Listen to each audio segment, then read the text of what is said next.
سبيل الدموع سبيل مريح تنهد يا صاحي. ایک شخص دین کی کوئی خدمت کر رہا ہے، اسے دین کی دوسری خدمت کا سن کر تکلیف ہو کہ یہ کام کیوں شروع ہوا، یہ کام کیوں ہو رہا ہے، یہ کام کیوں اتنا کامیاب ہوا،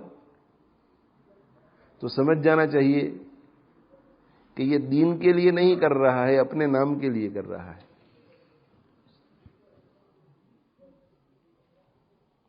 اعتکاف کا سلسلہ ہے یہاں پر اسلامک دعویٰ اکیڈمی میں. مثال ہم لے لیتے ہیں، اسلامک دعویٰ اکیڈمی میں اعتکاف کا سلسلہ ہے.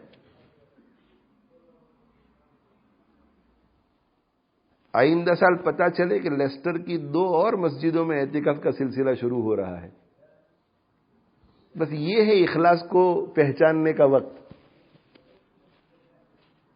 کہ اسلامک دعویٰ اکیڈمی والے اس وقت دیکھیں کہ دل میں دکھ ہوا، دل میں تکلیف ہوئی، دل میں ایسا خیال آیا کہ یہ دوسری مسجد میں کیوں اعتکاف شروع ہو رہا ہے، یہ تیسری مسجد میں کیوں اعتکاف شروع ہو رہا ہے. اگر یہ بات ہے تو سمجھ جانا چاہیے کہ یہاں جو اعتکاف ہو رہا ہے وہ اللہ کے لیے نہیں، وہ اسلامک دعویٰ اکیڈمی کو پروموٹ کرنے کے لیے.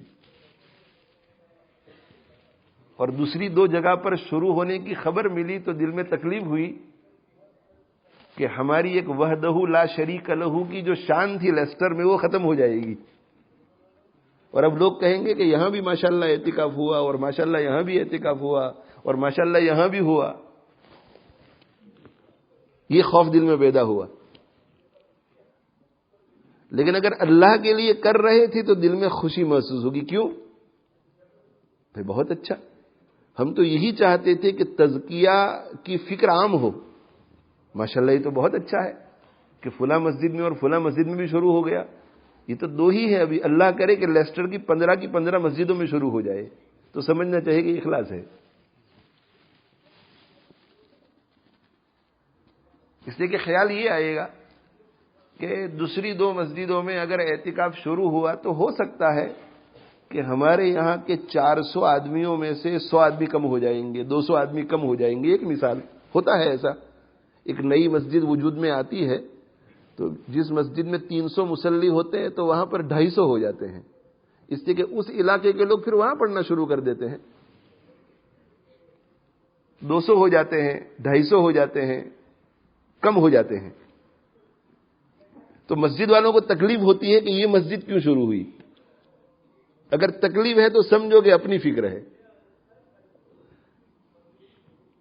اور اگر دوسری مسجد کے شروع ہونے پر خوشی ہوتی ہے کہ اللہ کا ایک اور گھر وجود میں آیا تو سمجھنا چاہیے کہ اخلاص ہے.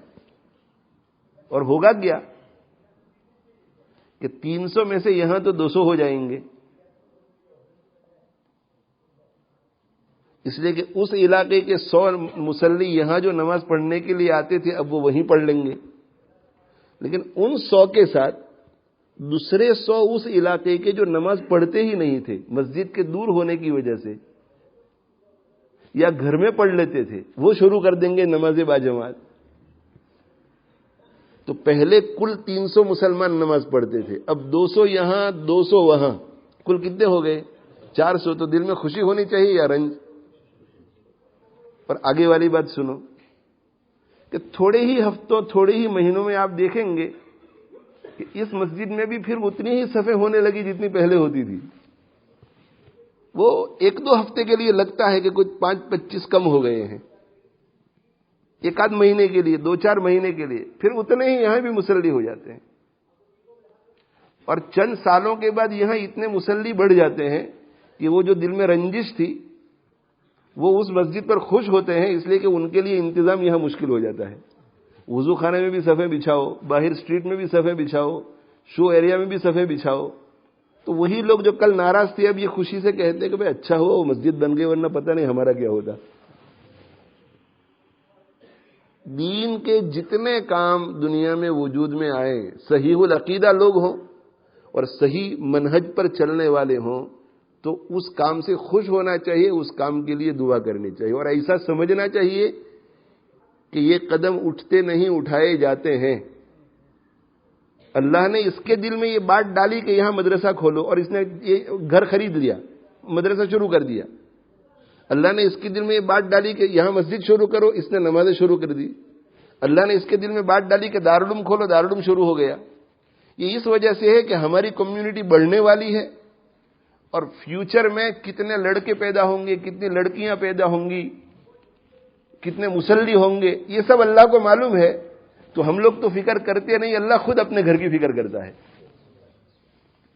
میں نے کئی مرتبہ ساتھیوں سے کہا کہ پورے انگلینڈ میں چلے جاؤ، ملکی سطح کو تو چھوڑ دیجئے، شہری سطح کو بھی چھوڑ دیجئے، علاقائی سطح پر بھی سارے مسلمان بیٹھ کر یہ مشورہ نہیں کرتے کہ ہماری اب بستی بڑھ رہی ہے تو ہمیں کچھ مکتب کا سوچنا چاہیے۔ مثلا ہمارا یہ علاقہ ہے تو یہاں مسجد فلاح ہے، یہ اسلامک دعوی اکیڈمی ہے، اوپر مسجد نور ہے، ادھر مجلس اشاعت القرآن ہے، پھر مجلس دعوت الحق ہے، مسجد عائشہ ہے، تبلیغی مرکز ہے، یہ اس علاقے کی ساری مسجدیں۔ شہر تو بڑا ہے، تو کسی بھی علاقے میں ایسا کوئی نیٹ ورک نہیں ہے، سننے میں آج تک نہیں آیا دنیا میں کہیں بھی۔ جیسے ان کے یہاں جو ہے یہ دنیاوی امور میں یہ برابر حساب کتاب رکھتے ہیں کہ بھئی اب بچوں کی تعداد اتنی بڑھ رہی ہے، ہاسپٹل میں اتنے بچے اس سال پیدا ہوئے، لہذا اتنے سال کے بعد ہمارے اس علاقے میں نرسری کا یہ ہوگا، اس لیے ایک اسکول بڑھانے کی ہمیں ضرورت ہے۔ تو ہمارے لیے بھی ایسا کوئی انتظام ہونا چاہیے تھا، لیکن اللہ نے یہ ذمہ داری خود ہی لے رکھی ہے۔ تو بغیر مشورے کے جب اللہ کو کے علم میں آتا ہے کہ اب یہاں ایک بستی بڑھ گئی ہے تو ایک مسجد کی ضرورت ہے، تو دو چار بندوں کے دلوں میں ایک شوق پیدا ہوتا ہے، اور نہیں تو مسجد میں لڑائی ہوتی ہے، کچھ لوگ ناراض ہو کے نکل جاتے ہیں اور دوسری مسجد شروع کر دیتے ہیں۔ جو بھی شکل ہو، اللہ مسجد کو وجود دیتے ہیں، مدرسے کو وجود دیتے ہیں، اور ہماری ضرورتیں پوری فرمائیں۔ بذكر الإله تطيب الحياة، تسر أسى